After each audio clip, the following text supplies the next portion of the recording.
There's an infamous episode of The Office that I love because it's possibly the most awkward thing ever shown on television. It features many of the main characters at a dinner party at their boss Michael's house, while his strained relationship with his girlfriend Jan creates ever-increasing discomfort for their guests, as their animosity for each other grows over the course of the evening. Michael and Jan attempt to make everything seem normal from the outside, but their underlying disdain for each other overflows and makes the evening uncomfortable for everyone, including the viewer. Today's scripture also features what I imagine was a very uncomfortable dinner with Jesus and his disciples. John 13:21 through 32 starts as they are at the table together. It says, "Now Jesus was deeply troubled, and he exclaimed, 'I tell you the truth, one of you will betray me.'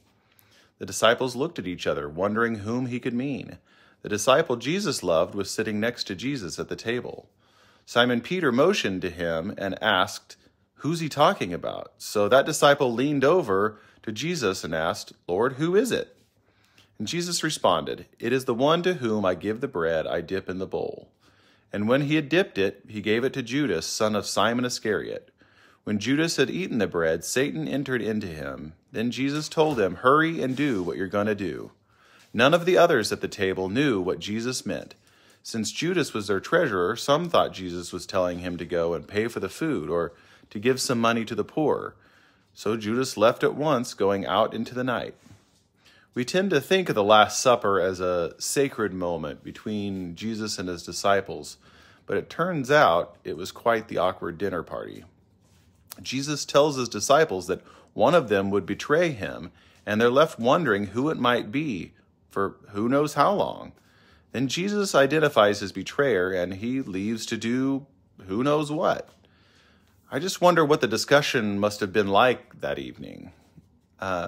When we read this story, it might seem unbelievable that Judas would betray Jesus. After all he had seen, after all he had been taught, how could Judas do what he did later that evening? How could someone so close to Jesus betray him like that? And we would love to think that were we in Judas's shoes, that we would never. But here's the thing, we would. We do it all the time. I think we'd love to believe that our Christian values are firm and uncompromising, but the truth is that we all make concessions, big and small, that serve to betray our values and our witness for Christ. Now, I doubt it looks like selling Jesus out for 30 pieces of silver, but even people who follow Christ can be tempted to betray Christ in everyday ways. And sometimes we don't do the right thing. But even when we fail, Christ offers forgiveness. See, I believe that forgiveness was even possible for Judas, though it doesn't seem like he sought it out. But we can receive Christ's forgiveness if we desire it. No matter what we've done, no matter how far gone we think we are, even though we've betrayed Jesus, he still forgives. And that's good news.